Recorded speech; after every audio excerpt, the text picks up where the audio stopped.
Operation सिंदूर के बाद से ही लगातार राहुल गांधी पूछ रहे हैं, बताओ भारत का क्या नुकसान हुआ। लेकिन क्या वो खुद जानते हैं कि दुश्मनों के प्रति दरियादिली रखने के कारण उनके परिवार ने इस देश का कितना नुकसान किया। कांग्रेस आपको ये कभी नहीं बताएगी, लेकिन हम बताते हैं। 1950 के दशक में जब अमेरिका ने भारत को न्यूक्लियर टेक्नोलॉजी देने की पेशकश की, तो नेहरू ने महान बनने के चक्कर में उसे ठुकरा दिया। पूर्व विदेश सचिव के मुताबिक अगर नेहरू ये ऑफर ले लेते तो भारत एशिया में पहला न्यूक्लियर टेस्ट करने वाला देश बनता, चीन से भी पहले। शायद तब चीन 1962 में हमला करने की हिम्मत ही न करता और हमारा अक्साई चिन्ह हमसे अलग न होता। लेकिन खानदान की महानता यही नहीं रुकी। 18 मई 1974 में भारत ने पहला न्यूक्लियर टेस्ट किया और ठीक 2 महीने बाद यानी 22 जुलाई 1974 को इंदिरा गांधी पाकिस्तान को वही टेक्नोलॉजी देने को तैयार थी।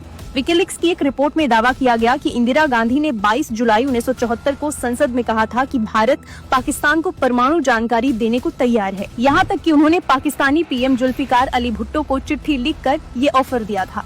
अब सोचिए, बांग्लादेश बनवाने के 3 साल बाद ही इंदिरा गांधी उसी पाकिस्तान को न्यूक्लियर टेक्नोलॉजी देना चाहती थी, जिसके कारण हमारे करीब 4000 से भी ज्यादा सैनिक शहीद हुए थे।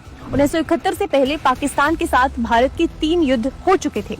कौन सा देश भला चाहेगा कि उसका दुश्मन न्यूक्लियर पावर बन जाए। लेकिन कांग्रेस के खानदान की महानता की कोई सीमा नहीं है। अब इंदिरा गांधी के बेटे राजीव गांधी की बारी थी।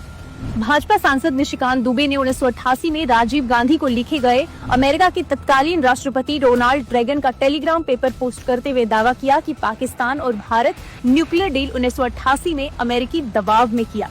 अमेरिकी दबाव में राजीव गांधी ने पाकिस्तानी राष्ट्रपति जनरल जिया से बात की।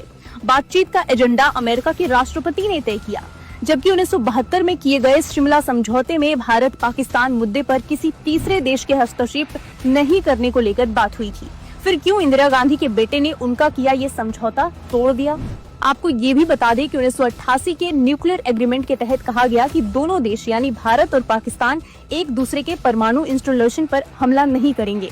साथ ही हर साल 1 जनवरी को एक दूसरे को अपनी परमाणु इंस्टॉलेशन की लिस्ट एक्सचेंज करेंगे। इसे नॉन न्यूक्लियर एग्रेशन एग्रीमेंट भी कहा जाता है। हैरानी की बात यह है कि 1988 का न्यूक्लियर एग्रीमेंट उस समय किया गया जब पाकिस्तान ने अपना पहला न्यूक्लियर परीक्षण तक नहीं किया था, ना वो न्यूक्लियर ताकत था। क्या पाकिस्तान के फ्यूचर को देखते हुए इतने बड़े एग्रीमेंट किए गए। अब कांग्रेस बताए, क्या यही है आयरन लेडी डिप्लोमेसी? क्या यही विदेश नीति थी जिसमें भारत की संप्रभुता को अमेरिका के पैरों में गिरवी रखा गया? यानी जिनके पूरक पूरे जीवन सिर्फ भारत का नुकसान किए हो, वो आज भारत के नुकसान का बही खाता मांग रहे हैं। Mark yourself safe from Mahathag Bandhan. Pledge now.